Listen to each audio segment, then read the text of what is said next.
Hey, welcome in. Welcome to the Arrowhead Addict podcast. We are here coming to you live. The Kansas City Chiefs are going to the Super Bowl. You only win a Super Bowl 2 times every 5 years, right? Oh! The warm-up act is over. Let's bring in Melissa Etheridge, massive Chiefs fan. Melissa. Super Bowl champion, 2-time Pro Bowler, and Trent Green. Trent Green, how you doing? Hey, what's going on, guys? And he picked it up! He picked it up! He's gonna score!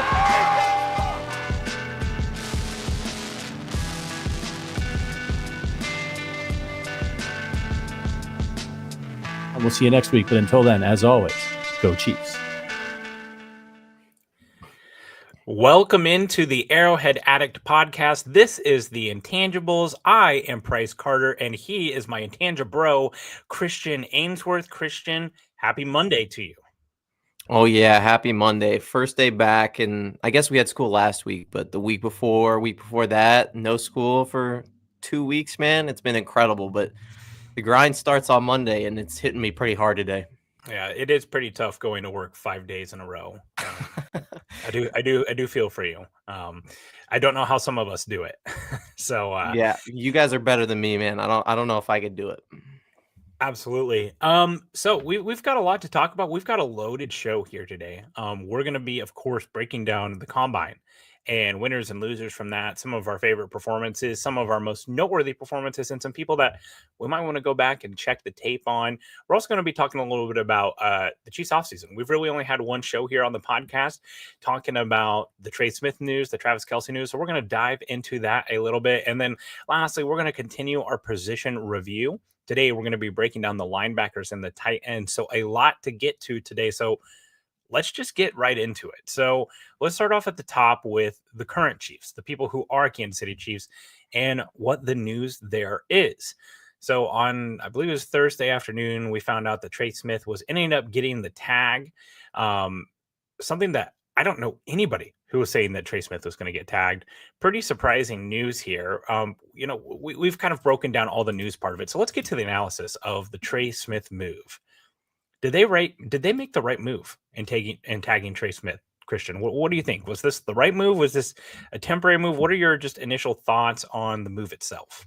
I mean, it's got to be a temporary move, right? I don't think that they tag Trey Smith and do a trade. I think that that's kind of out the window. I think you're probably doing that in hopes of re-signing him long term. But when you look at that, it kind of means Joe Thuney might be his last dance with us this year, right? He's out after this next year, correct? Yes, yeah. This is he is basically on a 1-year, $27 million cap hit here in Kansas City right now. Yeah, it also probably means that you're not signing a high-priced left tackle, which means you are either drafting one or getting maybe somebody like Donovan Smith to come back, or the guy we signed last year. So you're kind of in the situation where you're spending a whole lot of money. Now we're 17 million over in the cap. It's like, does that mean Nick Bolton doesn't get re-signed? Does that mean Justin Reed doesn't get re-signed? Unless you're like setting up a long-term deal with Trey Smith, like that's the reality of the situation as of right now. I will say the Nick Bolton element of it is kind of interesting. He's just, as a player, like, you got to love what Nick Bolton brings as far as a player. He is all work, no cryptic tweets, no Instagram captions, no nothing, just like lifting weights and tackling dudes, right? He's a high character player. So we've not heard a peep from him. It is interesting that both Trey Smith and Nick Bolton have the same agent, which is kind of an interesting little layer to this. But yeah, the Trey Smith news, it was very surprising. And you kind of went to the same place I did. Is Joe Thuney, right? Like, I think when we were headed into this offseason, one of the most obvious levers for the Chiefs to pull for cap space was to be extending Joe Thuney. He just came off another all-pro season. We've seen a lot of guards play well into their late 30s, early 40s. And he seemed like was going to be the more cost-effective player. I think everybody, like, I can just tell you, man, like, I'm in a lot of group chats and stuff. A lot of my friends who are NFL fan bases, they've all signed Trey Smith in their heads, right? Like the Vikings, the Chargers, the Bears, like you name the franchise, they had spent their cap money on Trey Smith already. So it was a real surprise for just NFL across the world, but really just kind of here in Kansas City too. I don't think that anyone saw this coming. And I think the next question you have to ask yourself is, what does this mean for the future of the Chiefs offensive line? I think looking at the big picture, you can say, hey, they are basically going to replace the Joe Thuney contract with the Trey Smith contract. So for this year and this year only, they're going to be extremely expensive across the offensive line with Juwan Taylor, Creed Humphrey's extension starting to kick in. No matter what they end up doing with Trey Smith, they can bring his cap number down by negotiating a new deal. But for right now, if he's a $23 million cap, over a $23 million cap hit, and then Joe Thuney has still got a big cat number because they've been kicking his number down the road. So all of this leads to what is the most important position for the Chiefs this offseason, left tackle. To me, unless we see a lot of like cash spending where the Chiefs are adding void years and converting things to signing bonus, which I expect they'll do some of, to me, this just tells me that they're not in love with the left tackle situation in free agency. I would be really surprised if Ronnie Stanley comes to Kansas City, just because one, it sounds like the Ravens are getting closer and closer with him. And two, he's most likely to be very expensive if he does. To me, this just really smells like DJ Humphries coming back and, a day 2 pick. That's kind of how I see it. Yeah, and I would agree. And I think that the Chiefs have done really well in making sure to get out in front of this Kingsley Suamataia thing, where it's like, hey, we drafted him as a left tackle. He came in and played guard. It's like, he's a guard. Guys, don't. Brett Veach came out and said it. Like, we really love his upside at guard. And I think when you set that precedent and you're like, hey, just so everybody knows, we don't need to be putting all this unnecessary pressure on Kingsley Suamataia to come out and be the starting left tackle for the Kansas City Chiefs next year. It really puts, unless that's a smokescreen, which I don't think that it actually is. I think them putting him at guard is probably where he's best fitted to play. But it seems pretty cut and dry what the Chiefs have to do this offseason, and it's sign a vet. And you and I both have dug deep into the left tackles and right tackles of this upcoming draft. There isn't really somebody who stands out as hey, this is the guy we got to go up and get. It's like, if you love Josh Simmons from Ohio State, it's 33-inch arms. Okay, he doesn't meet the criteria. Same with some of these guys that are lower down a lot of these draft boards. So it seems like there's one way forward for the Chiefs at left tackle, and that's it. You're not paying a high-priced free agent. If Brett Veach doesn't love him, that's fine. Something's got to be done, though. Yeah, and I think we've seen how aggressive they get about fixing the offensive line in the past. So maybe it is hey, they're just going to pull some levers. They're going to get the Trey Smith deal done. They're going to take the big cap hit on Joe Thuney, or maybe they add void years, and then it is Cam Robinson or someone like that, where they spend a little bit. And let's be clear, I just want to always come back to this because sometimes we get so caught up in the player. Hey, Cam Robinson's not a spectacular left tackle. We're talking about the former left tackle from the Jaguars, got traded to the Vikings. He is the definition of adequate. But adequate at left tackle with Joe Thuney at left guard, you're one of the best offensive lines in the NFL. It would be kind of weird to have both Jaguars tackles from a couple of years ago, but hey, Doug E.P., he was in Jacksonville, so there's a similarity, there's a correlation there for sure. But yeah, to go back to your point about the draft, it's just, I'm not going to sit here and tell you that all these guys suck, because I don't know that. I've looked at it. I've know what the Chiefs thresholds are and those type of things. What I will tell you is there's maybe one guy that the Chiefs could draft, who, by the way, does have shorter arms than any tackle they've drafted in the Andy Reid era, Josh Simmons, who could come in week 1 and start at left tackle. Which, oh, by the way, the patellar injury that he's coming back from has about a 50% recovery rate. Sounds like he might be ready for his pro day, which would be huge news.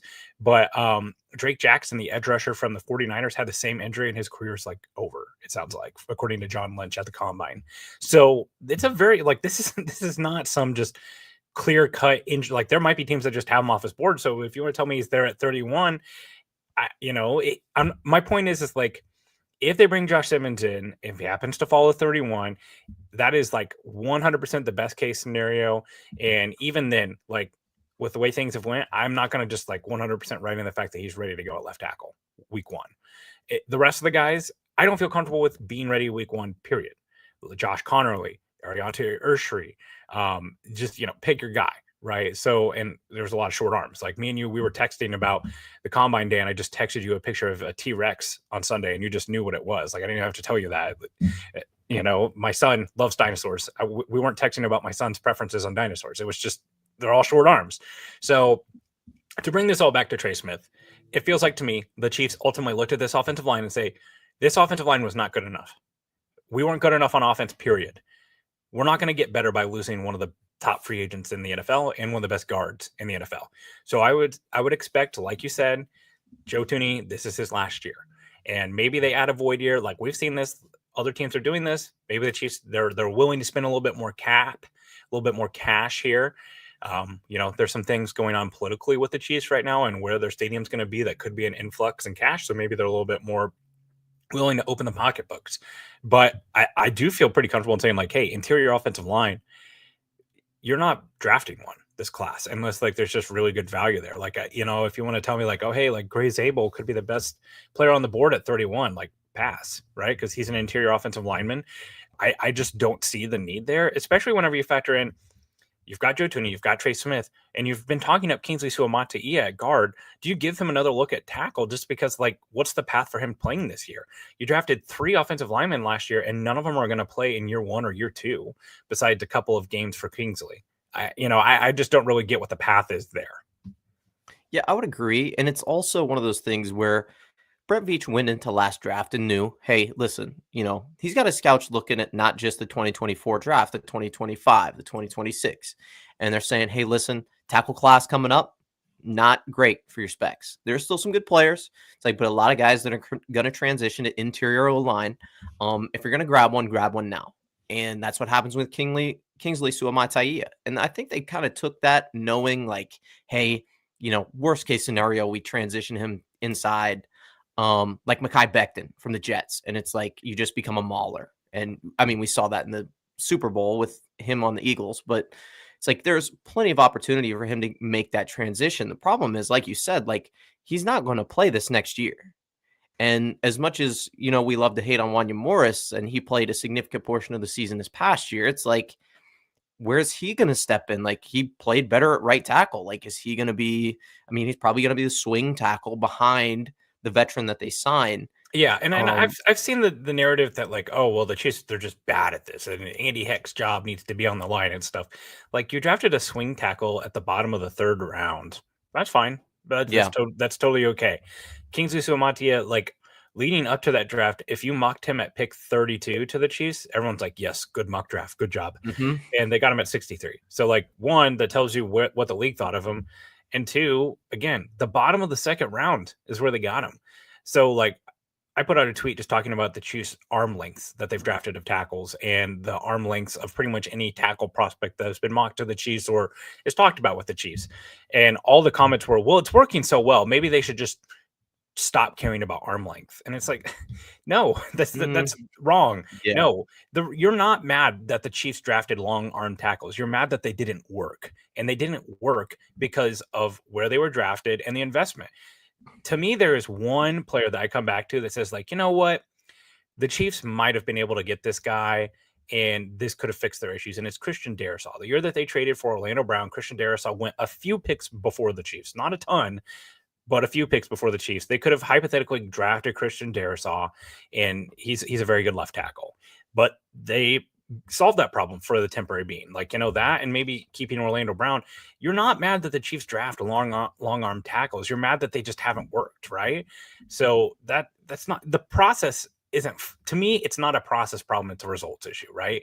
And they're going to keep doing the process. And to me, opening up short arm tackles, and let's be real, right? Like I think the number's 5 of tackles that they've drafted in the Andy Reid era. Those guys, we're talking centimeters, like, little inches difference, right? So if they draft a tackle with 33 7/8 arms this year, it's not going to be some huge monumentous moment. We're talking literally an inch or a fraction of an inch, right? So it's not a huge deal, but it does set precedent. So just want to come back to that and just say like what this means for the offensive line, and we'll talk tackles plenty here. There's not going to be any lack of tackle talk, but we do need to talk about the other guy that made the news, and that was Travis Kelce, who basically broke the news himself to Pat McAfee that he is planning on coming back. With this had seemed like the way that this is going here for a while, but I did want to bring up something.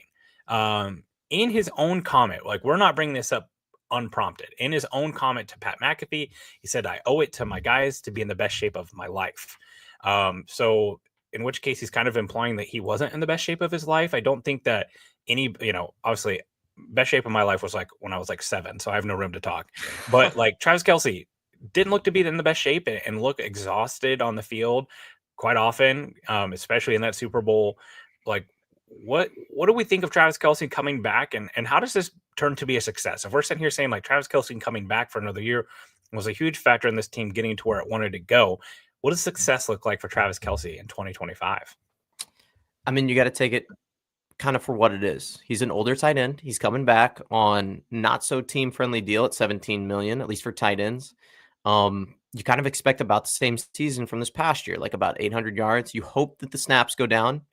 And even I think the main point here is you don't get Travis Kelce for the regular season, right? You get him for the postseason.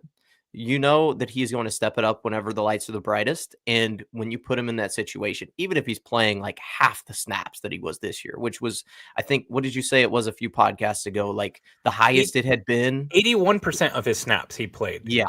Of offensive snaps. The only offensive players who took more snaps than Travis Kelce this year was the starting offensive lineman and Patrick Mahomes.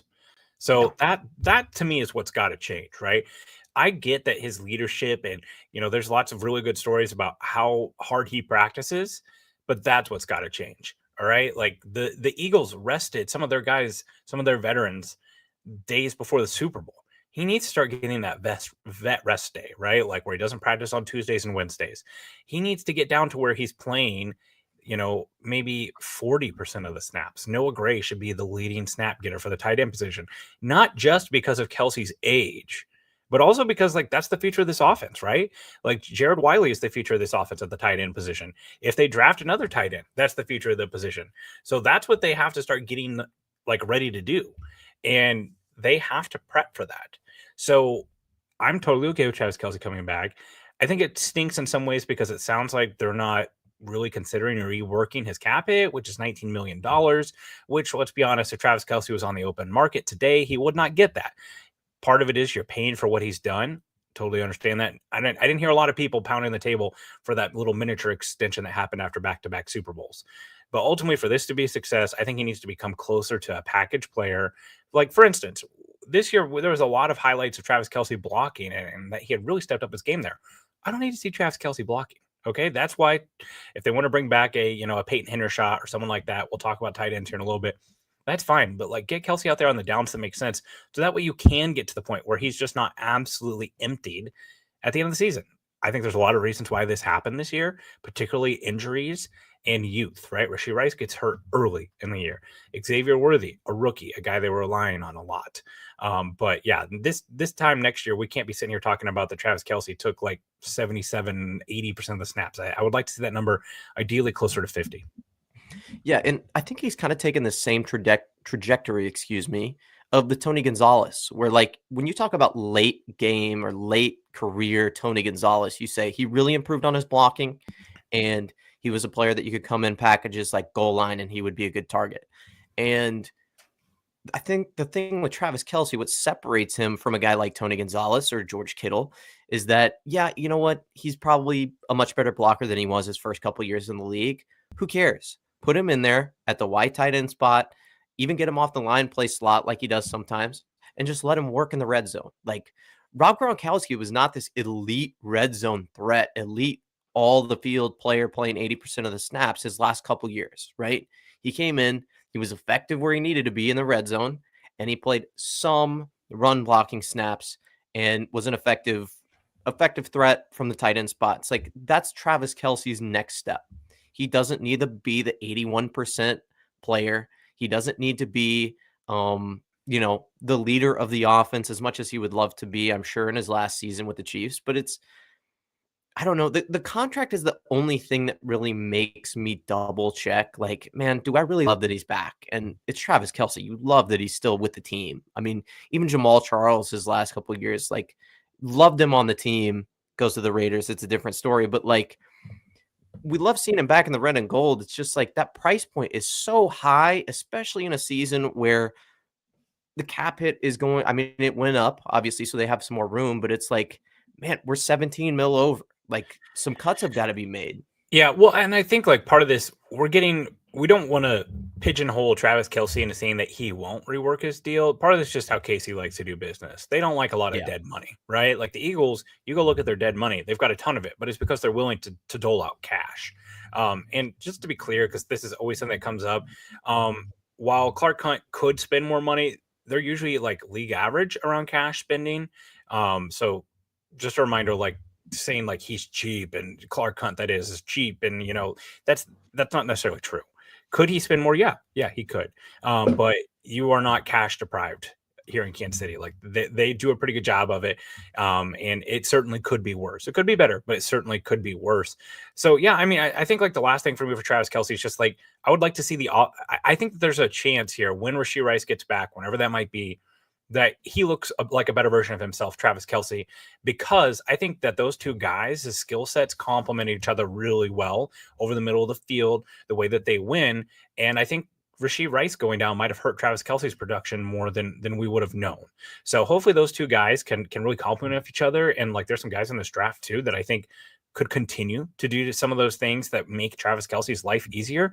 But I just want to see Patrick Mahomes be able to, and I don't think that this is the case, but we know on God have it moments, he's looking for 87.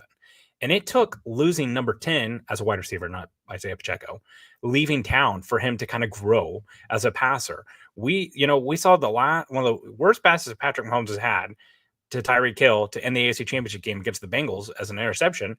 He was throwing it to little Tyreek Hill double covered, because the Bengals knew that that's where he was going. And that's where he's going to look for Kelce in those moments, right? So hopefully getting Kelce off the field a little bit too will just kind of help this offense grow, because we're continuing to see continued evolution of this offense. And the next phase of it is without Travis Kelce. So they might as well start doing that sooner than later.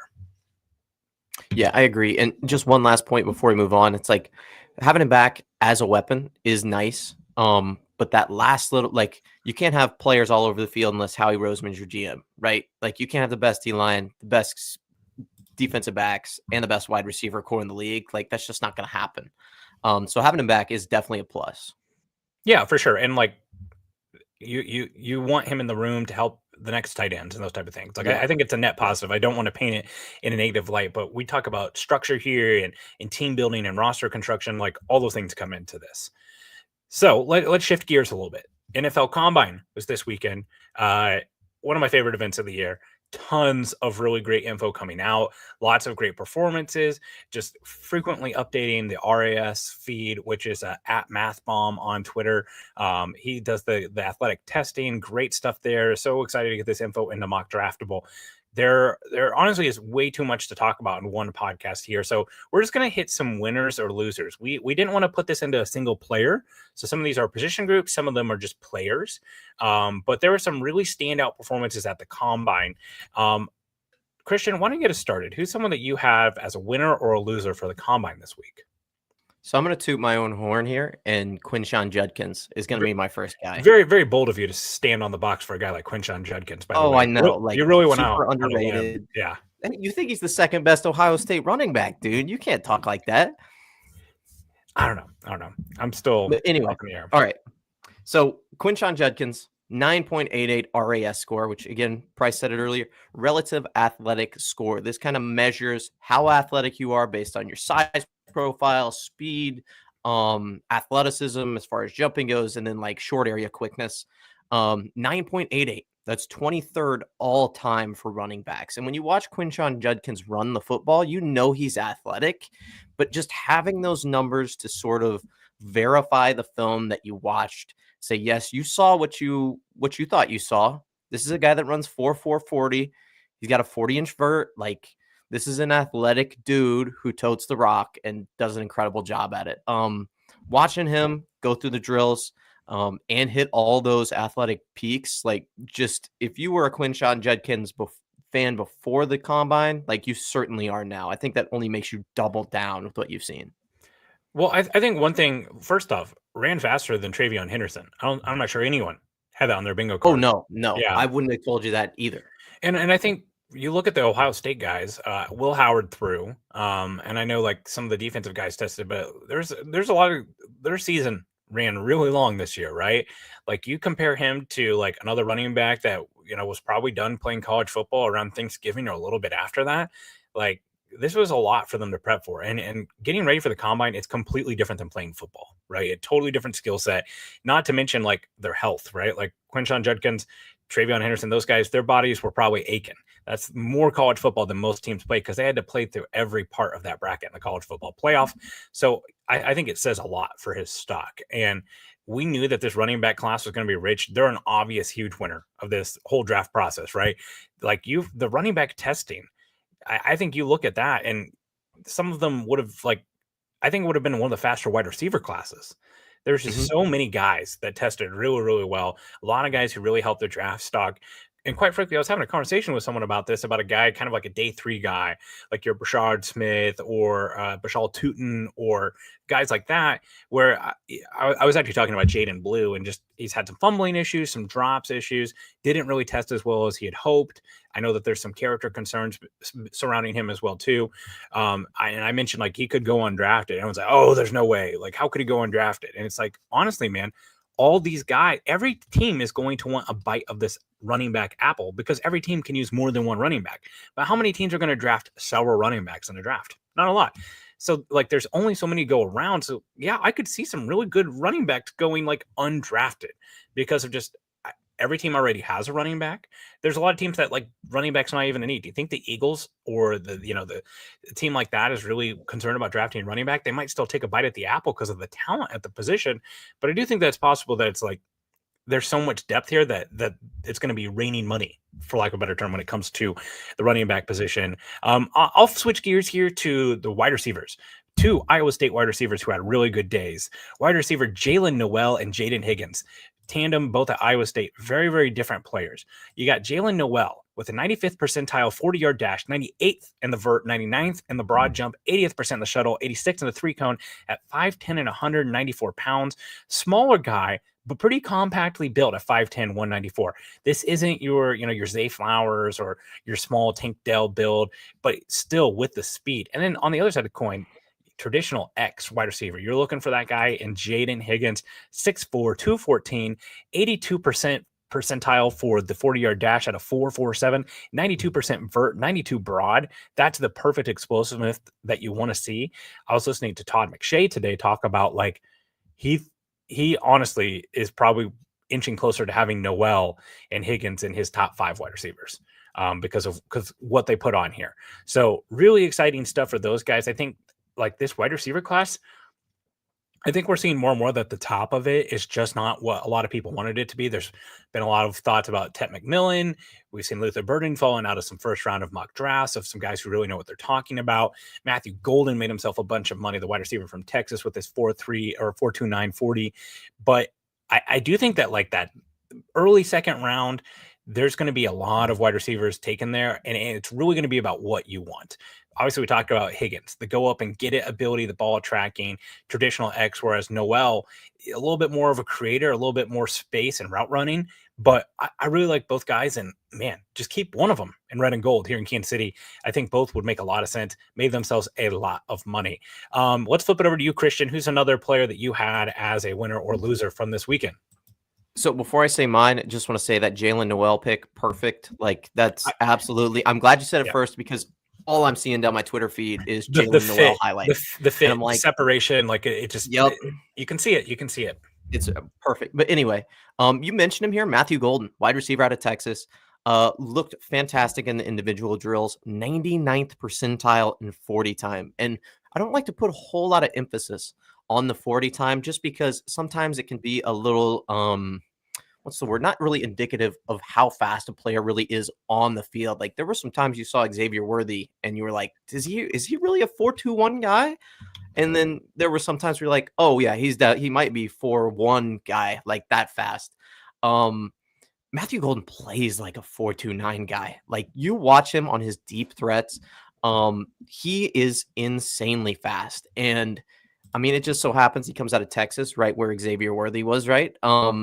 Plays a lot like him. Maybe not necessarily as refined a route runner, but definitely a player who, if you saw he got drafted in the 3rd or 2nd round, you go, okay, I see the fit. I see what we're trying to do here. Yes, Matthew Golden, he's going to fit perfectly. Like, awesome, dude. And then, again, you talked about him making a whole bunch of money. anytime a scout sees 4.29 on a 40 time, he's going to rewind the tape. He's going to go 4.29. Okay. All right. Well, I missed something. If he's not a top 75 pick, like I better make damn sure that he's not that good of a football player. And there's a lot of people that turned back the tape on Matthew Golden after this combine and said, I got to bump him. I got to bump him up. And that's kind of the same thing with Jalen Noel too, not necessarily with that 40 time, but you had a lot of people that were looking at Higgins and said, this is clearly the best, like, second, third round player, maybe first. And then they rewatched and they watched this combine and they go, oh, yeah, he's really good. He's really athletic. Do I see any flashes? Yes, I do. All right. Put him in my top 50. And I think like the thing with Golden is the pathway was a little interesting, right? From Houston the year before, but I think him and Ibuka are the clear best route runners in the class. And there was a lot of in-season growth for Golden where we're not used to seeing that because the Texas offense, like really, you looked at Isaiah Bond, that is another Texas wide receiver. He was supposed to be that guy, and Golden really took over. So it's felt like a rise, but it's not just reactionary to the combine. It's also like how the season went for him. Yeah, I think Matthew Golden has a good shot at being wide receiver 1 in this class. And like, I wouldn't be surprised if he's a top 15 pick. As this goes along. Matthew Golden? You think he goes that high? I really do, because I think that there's concerns about McMillan. I think there's concerns about Ibuka. I think there's concerns about Burden. I think there's a good shot that he's the first.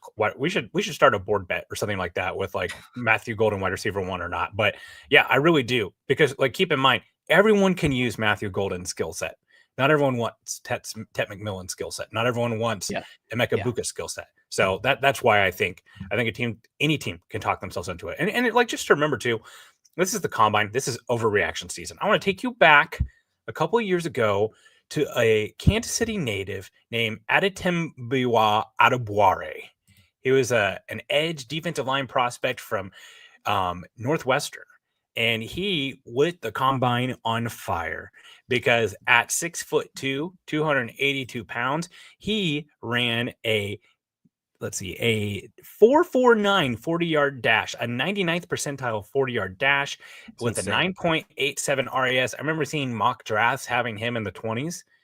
He went in the 4th round, has 2.5 career sacks for the Colts, right? Like, this is reaction season. Some of these things will kind of come back around. So, like, there's probably a guy right now that we're going to talk about that we're like, oh, like first round, and like he could go in the 3rd and the 4th, right? So it is overreaction season. Matthew Golden, by the way, that's all this is. You're just hedging your bets on Matthew Golden. No, I'm not, because I do truly think that he is going to be the best wide receiver, the top wide receiver taken in the class. But just a reminder, right, that we're reacting to things real time. This is just a piece of the puzzle for these players. There's tape to go back to. There's character to come back to. There's the whiteboard stuff to come back to. There's a lot of this that goes in here. So just remember, like, looking at a guy's RAS, that doesn't equal draft stock all the time, but it is fun. It is a lot of fun to look at. Okay, let's go to the losers. The tight end class. What the hell? Like, I've heard people describe this as a good tight end class. I was always skeptical if I wanted to call it a good tight end class. I think we've had a couple of those recently that, the class with Laporta and Dalton Kincaid and those guys. This class, I was a little skeptical of, but it did feel like there was a lot of day 2 guys. But for a variety of reasons, you feel like the divide at the tight end position got bigger here. We didn't see Colson Loveland or Tyler Warren test. We'll get those at the pro day, but it feels like the consensus on them continues to be high. And honestly, I would be surprised to see either one of them fall out of the 1st round. Then we get this great divide at the tight end position. Another guy that a lot of people like, Harold Fannin, right? He's from Bowling Green. He comes out at 6'3", 241. Very small for a tight end.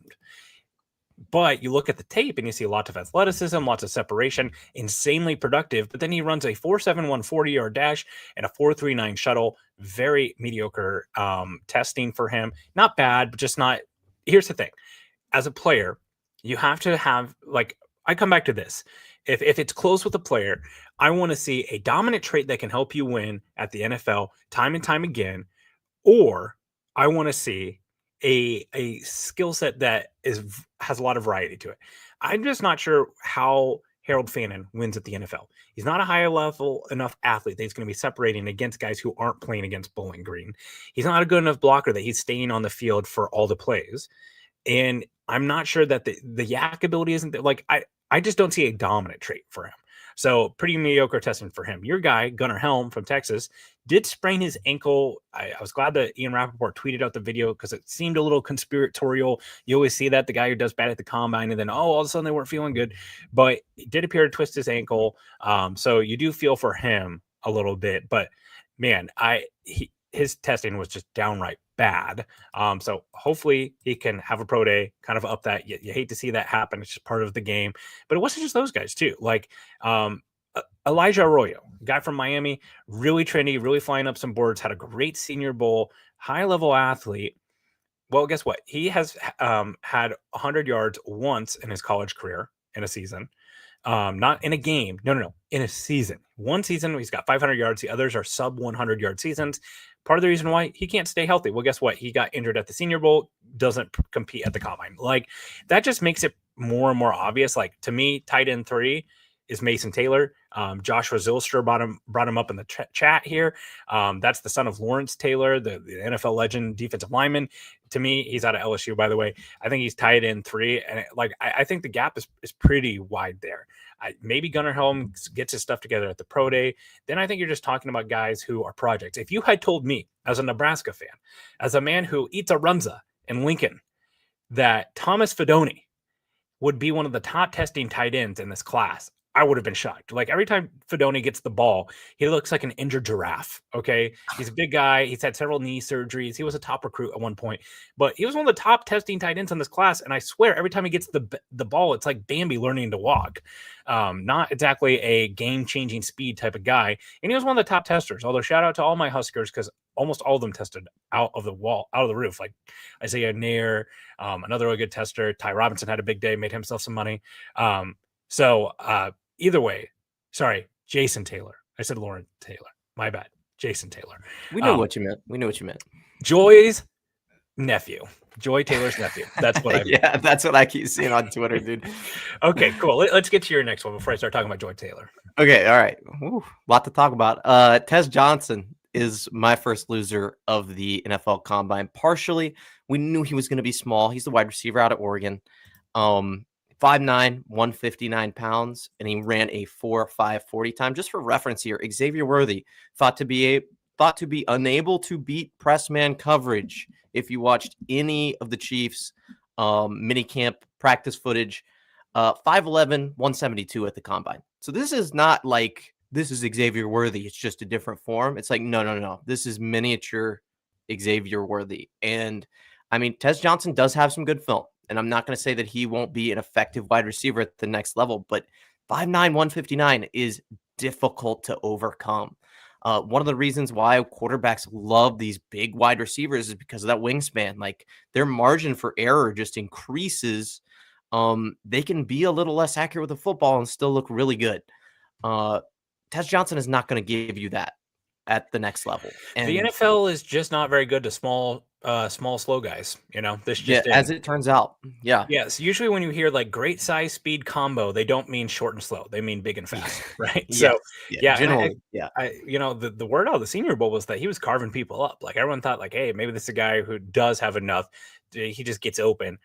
Historically, wide receiver cornerback duos at the Senior Bowl are always really kind to the wide receivers because they can just run the most TikTok ass routes of all time, and no one really can stop them, right, in those one-on-ones.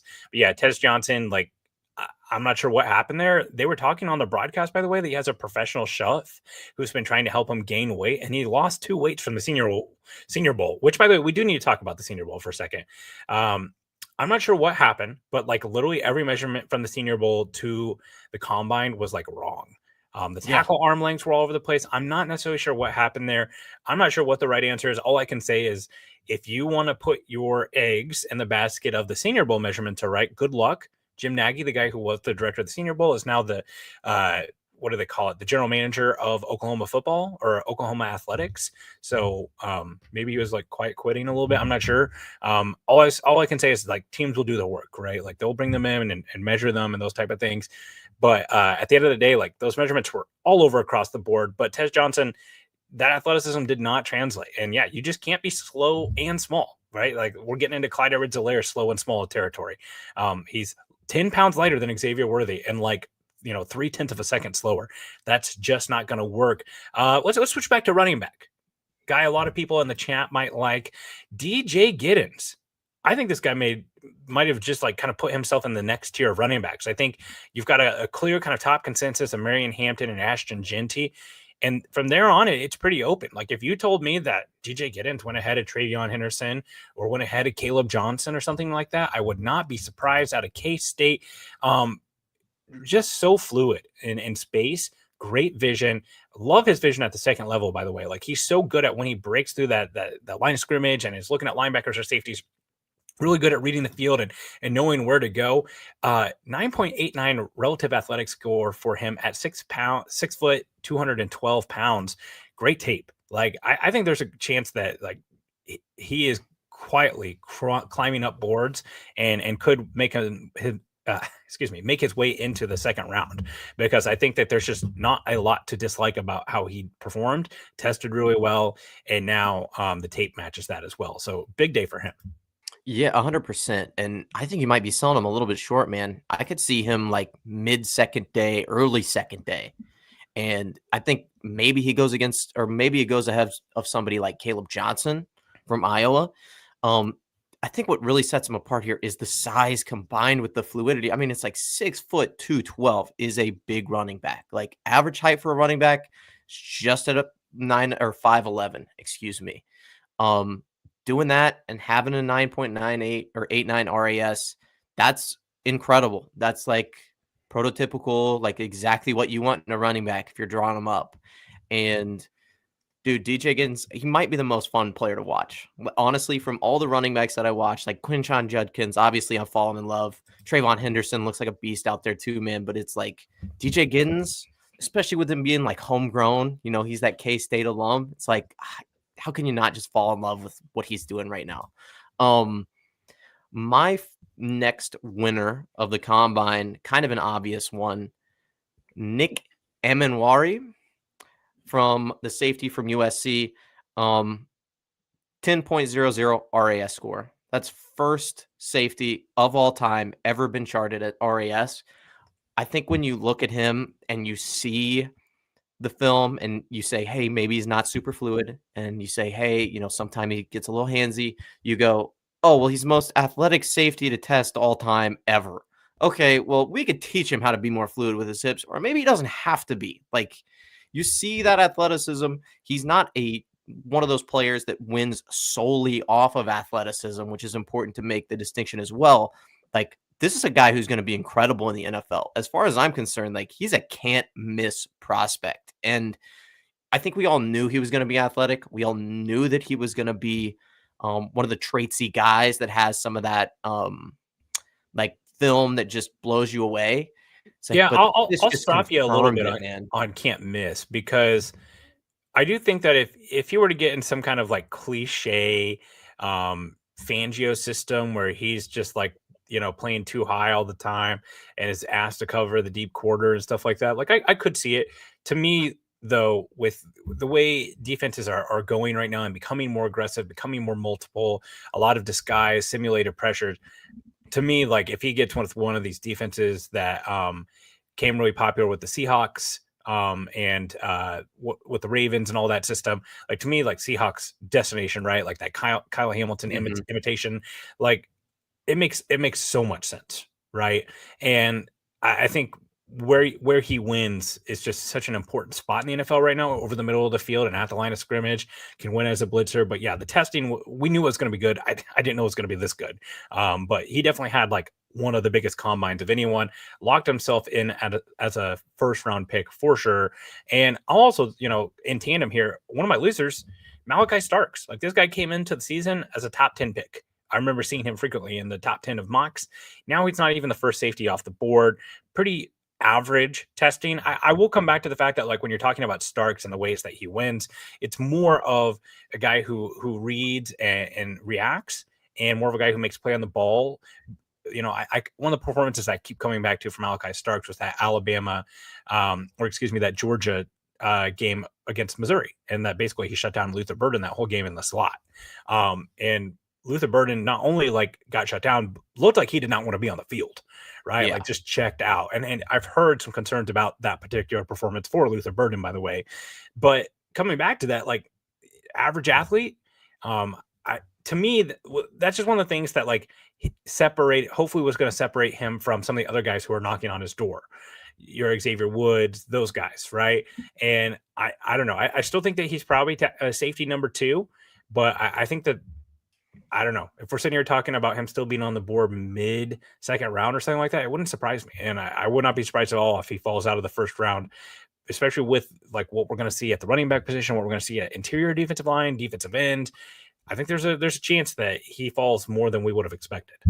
Yeah, and I think it's important. You talked about Nick Imawari being sort of a player that has to be in a specific thing. And when I say can't miss, I mean, obviously I want him to be put in the best position to succeed. I think the same thing can be said for Malachi Starks here, where if he's a free safety or he's playing out of the slot, it's like you feel really good about where he's at. But if you have him coming up, playing in the box, and he's got to like fit in the run game, I mean, he's a willing tackler. You just don't know if that's 100% where he's going to be most effective.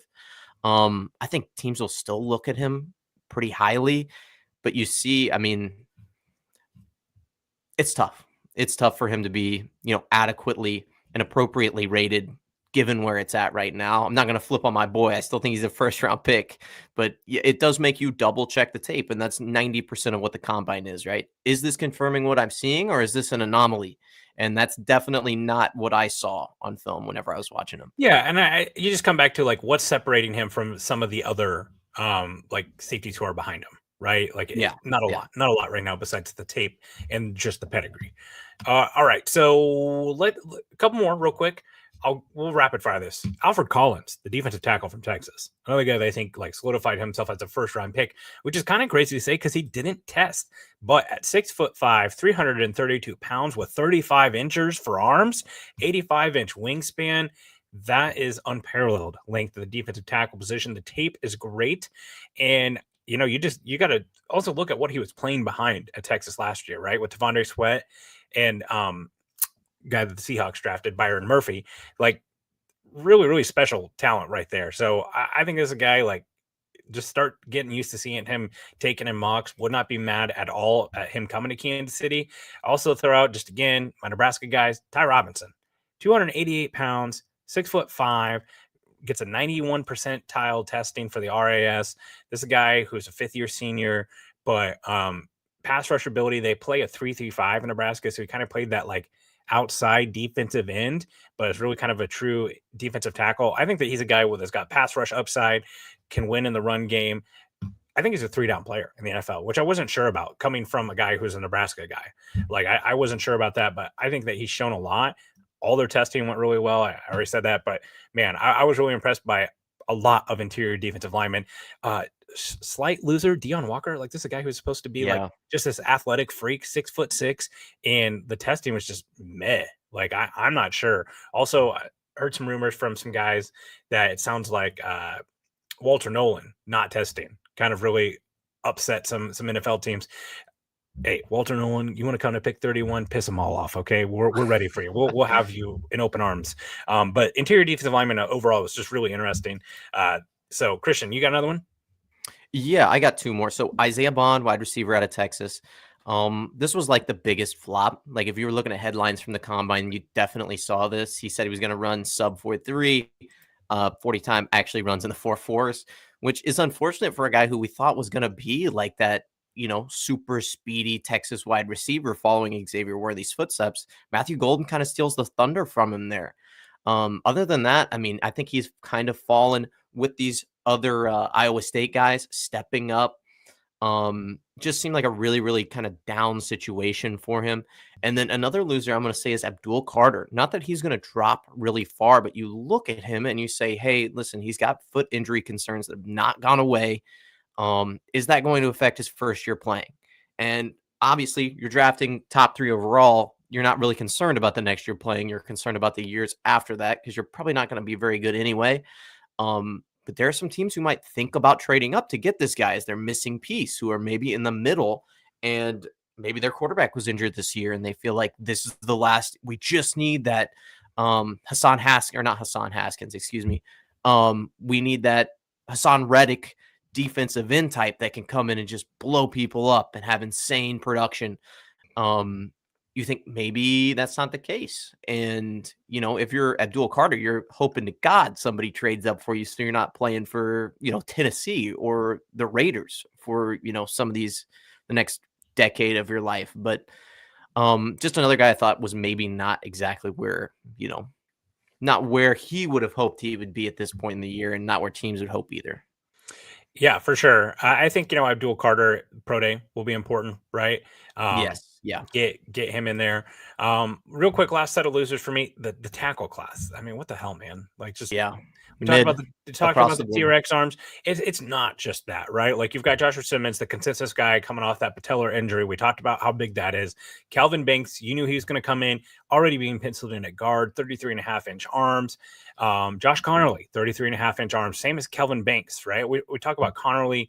Has as many true pass sets basically as Kingsley Suamataia did. Basically what that means, that's a passing down where there's no RPO, there's no play action, there's no fake, right? Like, basically we're just dropping back and passing. That's really important because the NFL, they rely on that. There's a lot of these gimmicky offense. I don't want to use the term gimmicky because they're being incorporated more into the NFL. There's a lot of these offenses that have a lot of easy outs for players, and true pass sets is one of those things. Like, that's why you see guys like Kingsley Suamataia struggled. Ariante Urshri, the local guy from Ruskin, 33 1/8. Donovan Jackson, 33 1/2. 33 inches is generally considered like tackle length, but some of these guys are shorter too, right? Like, we come back to Will Campbell, 6'4", and that's where it starts to be a concern, right? Because not only are you winning, you're more likely to lose the leverage battle. You also are likely to lose the length battle with your arms and being able to lock them out, right? So, a great example of that is some of the things we saw with Joe Thuney, where Joe Thuney's got his arms in the pads of the edge rusher, and he's just getting walked back because you've got Myles Garrett, who's all the way extended, pushing you up the field. So I think all those guys, like, it's just hard to come away from this saying, like, hey, this is a guy I feel great about starting week 1 for us. I think that a lot of these teams in the upper part of the draft can talk themselves into a huge winner, by the way, Ahmed Mimbu, the right tackle from Missouri. I think he might be tackle 1. Hell of a day testing. Excellent at right tackle. Can kick in and maybe be an all-pro guard if he needs to. But Mimbo had a huge day. And really, he's the only tackle that I feel like I can say that about. I do think Ariante Urshri had a pretty good day testing-wise. I really, if my kids would ever go to daycare, which they finally did, I want to get back to his tape and really take another look, because he has double the amount of true pass sets that Kingsley Suamataia and Josh Connerly did. 6 foot, you're talking about a guy who's 6'6", 330 pounds. Tackle, the length for him is just average, but I going back to the comment that some people made, maybe it's time that Chiefs try to move that threshold to see if maybe they can get a little bit more success. Either way, I still don't feel necessarily comfortable with him coming in and starting week 1, but we will see. Oh, wow. All the time. Where does it go? Just talking about prospects, just guys being dudes here. Okay, let's real quick zip through these two positions, because I don't think that there's a lot to go over them.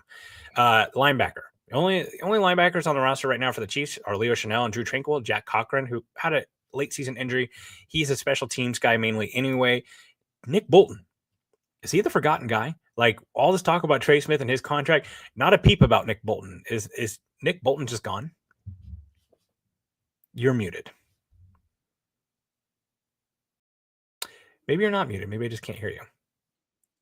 Okay. Hey, Christian, we're going to have to fix your audio real quick. But is that it right now? Yeah, Sorry. we can hear you now. Welcome back. Okay. Welcome back. So, all right. Nick Bolton. Forgotten man? Definitely. I think so. I think with Justin Reed potentially coming back, somebody's got to be here on the defense, which I think makes it a little difficult. But he just seems like he just doesn't feel like he fits in the puzzle, right? I mean, with all the money that's being spent, we have Travis Kelce coming back with a 19 mil salary cap. Like, somebody has got to bite the bullet here. And I don't think Nick Bolton will be as expensive as everybody thinks he's going to be. But when he goes out and tests free agency and somebody offers him 14 mil, the Chiefs are going to have to politely decline. That's just the way that it's going to be. I don't think they can pay an off-ball linebacker that much money, especially with Drew Tranquil on the roster, who can kind of step in and fit that role. You know what I mean? It's just and the only way that I see him coming back to Kansas City, if it's one of those situations where his market's not what he's expecting, and he gets some sort of like 1 year, $6 million deal or something like that. And that's really the only way that I see it, because of that mind meld between him and Steve Spagnuolo. But yeah, I don't see it free agency wise. Like, this could be a spot we see the Chiefs go to free agency. They definitely need a linebacker, especially with Jack Cochran's injury and being mainly a special teams guy. Willie Gay is a name that a lot of people brought up. His 1 year deal with the Saints is over. Easy connection right there. You plug him back into the role that he was in, more so in 2022, whenever it was Nick Bolton and him. Drew Tranquil becomes your new Mike. You still got Leo Chanel in the Sam role. Dre Greenlaw, obviously a really, really talented player. Looked pretty good in the little time that he played last year. Famously tore his Achilles running onto the field against the Chiefs. That's a guy that would make some sense. You got Isaiah Simmons, local guy. Really kind of a guy without a home, but a freak athlete. Ernest Jones is kind of more that middle linebacker type. I'm not sure what the deal is with him. He's been traded a couple of times. Everyone thinks highly of him as a player, but he kind of keeps getting traded. I'm not necessarily sure. So how would you rank the draft need here for the linebacker position? You think it's a high need, medium need, or low need?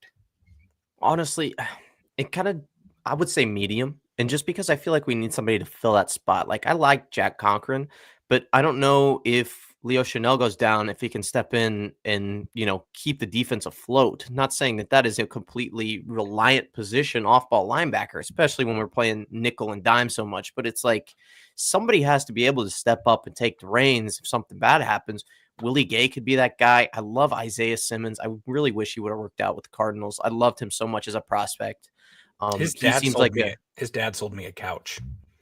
Did he actually? His dad used to work at Nebraska Furniture Mart, and he had like some serious bling on. I was like, dang, dude, like, what's that fat ring for? He's like, oh, my son won a national championship with Clemson.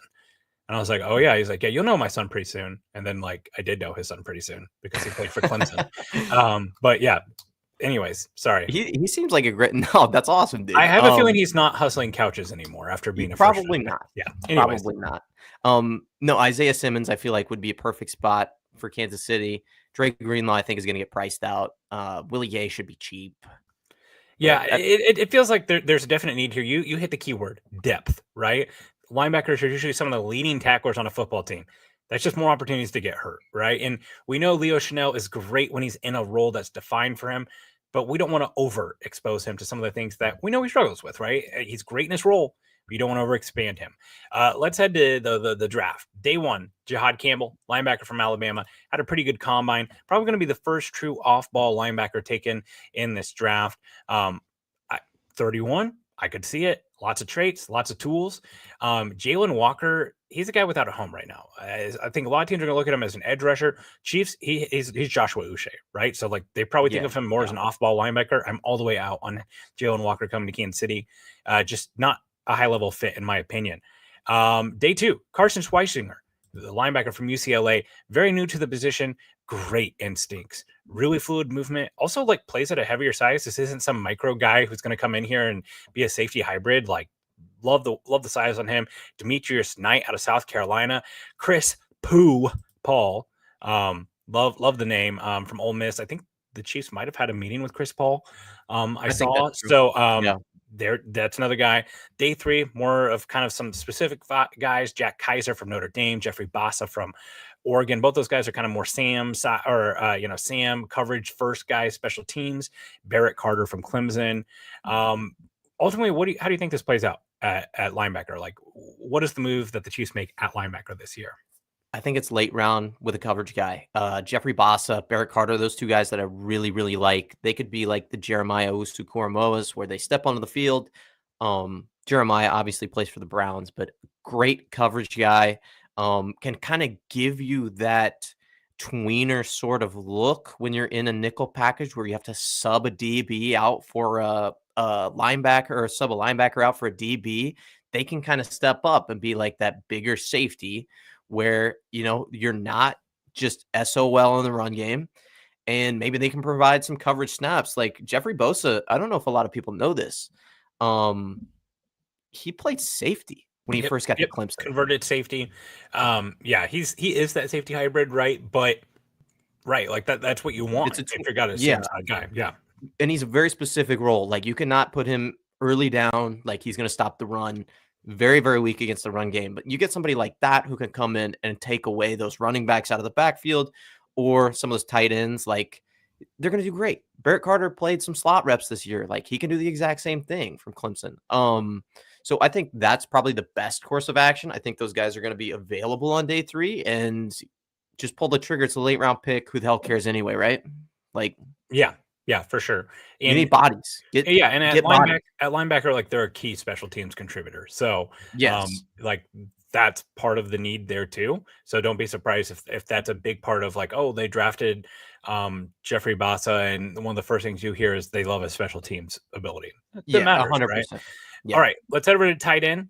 All the tight ends that were the main contributors of the offense this year are back. Noah Gray, Travis Kelce, Jared Wiley. Jared Wiley coming off an ACL injury that hit pretty early in the season for him. We did not get much, but one catch from him this season. So really kind of an unknown there. Peyton Hendershot and Jody Fortson were both on the roster. They are both unrestricted free agents. If the Chiefs want to bring one of them back, we've seen them pretty routinely carry 4 tight ends, whether one be on the practice squad or on the roster. It really just comes down to like what type of blocker do they think that Jared Wiley is going to be. They know what they can get from Travis Kelce. Again, want to come back to the part of Travis Kelce doesn't need to be blocking his ass off. He's 35. He's going to be a Hall of Famer. Let's start outsourcing some of that stuff to some of the guys who are going to be here afterwards. So would like to see that tight end free agency market. Big wet fart noise. Just nothing. If Travis Kelce was going to retire, Juwan Johnson from the New Orleans Saints is a guy I had pegged that might be a good fit. I could see him fitting, but he's mainly a yak guy, more of a guy who can be lined out wide or in the slot. Watched a lot of them charting FTN for the Saints this year. Peyton Hendershot, Tommy Tremble is a free agent. He's had some moments for the Panthers. He was on the Chiefs roster at one point. Maybe they want to bring him in. Austin Hooper is kind of a former name. I just don't see them really making any sort of sizable move at tight end in free agency. So it really just comes down to the draft. We talked through the tight end position a little bit previous in the episode. If you want to go back and listen, some of the tight ends that tested, but just to hit on some of those names again, Tyler Warren, Colston Loveland, would be surprised if either one of those guys are there on the board at 31. I'd have to think long and hard if they're sitting there on 31, because I think both guys could be a difference maker in an offense post Travis Kelce. Day 2. Mason Taylor, Elijah Arroyo, Terrence Ferguson, the tight end from Oregon, Gunnar Helm, the tight end had a rough day for Texas, but overall is highly thought of. Harold Fannin Jr. Day 3, Thomas Fidone, Luke Lachey. Those are some guys I like. Both tested well. Ultimately, like, what do you think the move is at tight end? Do you think that there is a move coming at tight end? Honestly, again, we've got some picks in this draft. I think that adding somebody later in the draft that could help you potentially in the future.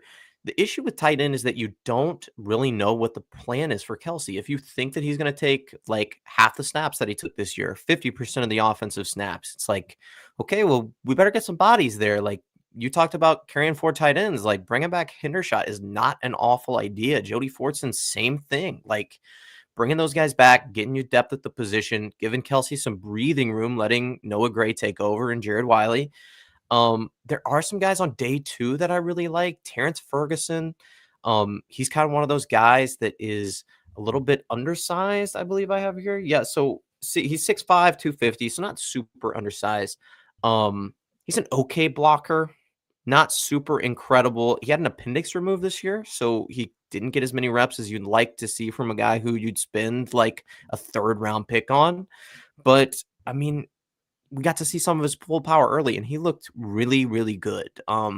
Obviously not Taylor Warren or Colston Loveland. Those guys are incredible, but very, very capable, very good tight end that could step in and maybe make a difference at some point.